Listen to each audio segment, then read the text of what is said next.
Mr. President, on the eve of the 80th General Assembly session and the high-level week, this 10,000th meeting, what a dark moment in this chamber. Pakistan voted in favor of the draft resolution alongside 13 members of the Council. We commend Denmark for its efforts in coordinating this joint E10 initiative.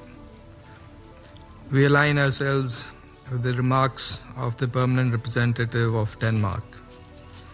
President, Pakistan profoundly regrets that this Council was unable to adopt a draft resolution tabled by the 10 elected members, a resolution solely aimed at addressing the unfolding humanitarian crisis in Gaza.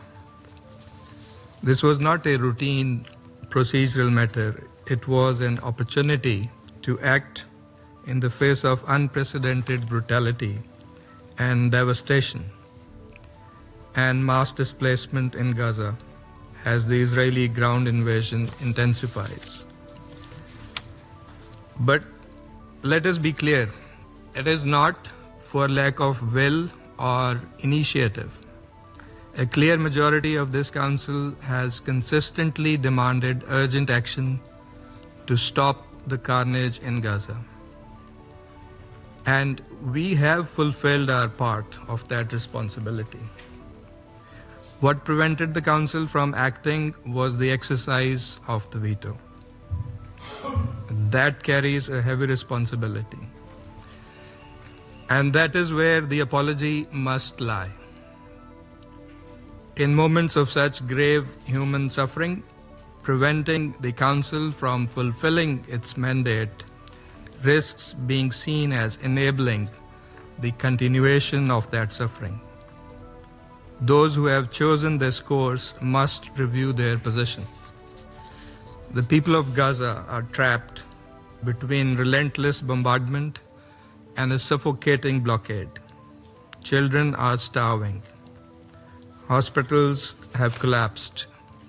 Families have no water, no medicine, no shelter.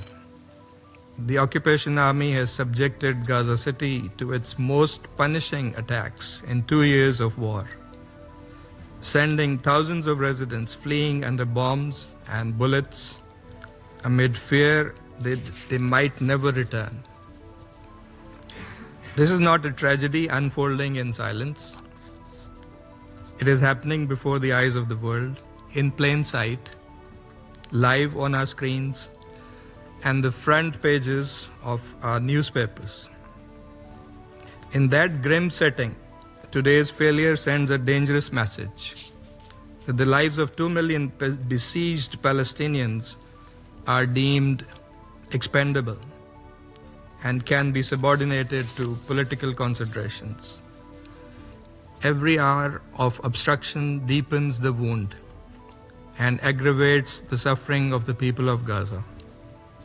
Each failure compounds the cost also for the credibility of this Council. The human toll is staggering. More than 64,000 Palestinians have been killed. Famine has been officially declared in Gaza, with more than 400 deaths already caused by starvation. Infrastructure lies in ruins. Hospitals, schools, water and energy systems have been deliberately targeted and devastated. Aid workers, journalists, no one has been spared, and generations have been wiped out. Families endure unimaginable suffering, and yes, the safety of hostages is being compromised. Their cries may also be drowning out by the roars of the bombs, together with the hundreds of thousands of Palestinians. And while preventing any moves by this Council, there have been assurances of action on ground, and those assurances have rung hollow. as the situation has only worsened, as we have seen.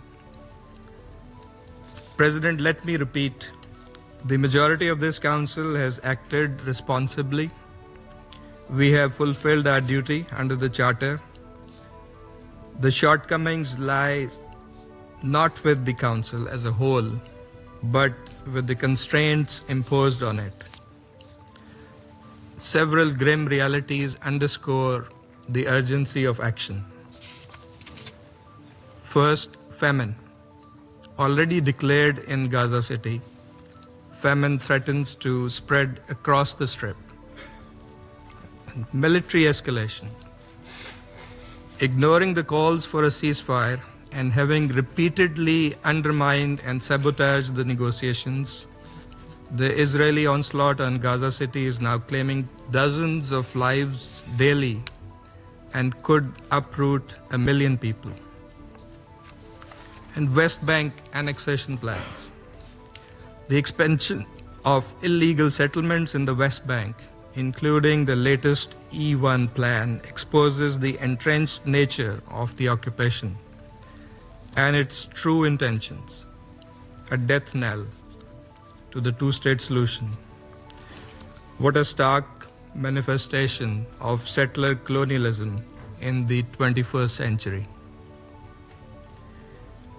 And we cannot remain oblivious of the fact that all of this is happening with an ongoing case in the ICJ and the unmistakably grave findings of the UN Commission of Inquiry regarding the acts of genocide in Gaza.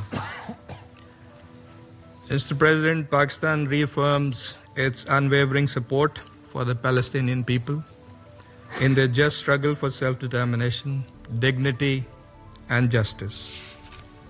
We reiterate the call for an immediate, unconditional, and permanent ceasefire and an end to all military operations, an immediate, unconditional end to starvation and the inhuman blockade, with full unimpeded access through multiple entry and distribution points for humanitarian aid at scale throughout the Gaza Strip, and a just, lasting, and peaceful settlement of the Palestinian question, with the establishment of a sovereign, contiguous Palestinian state on pre-1967 borders, with Al-Quds Al-Sharif as its capital, in accordance with the relevant UN resolutions and international legitimacy. Pakistan stands resolutely with the majority of this Council, and indeed with the majority of the UN membership, reflecting the expectations of the wider international community. We stand on the side of humanity and with justice and with international law. The world is watching. The cries of children should pierce our hearts. The anguish of mothers should shake our conscience. Palestine looks to this Council, and we cannot turn away. Regardless of circumstances, we will not remain idle. We will continue to act, to speak, and to uphold our responsibilities. This is our duty. To the brave and resilient people of Palestine, waging a just struggle against occupation for their inalienable right to self-determination and freedom. And there is no other choice. I thank you. I thank the representative of Pakistan for the statement.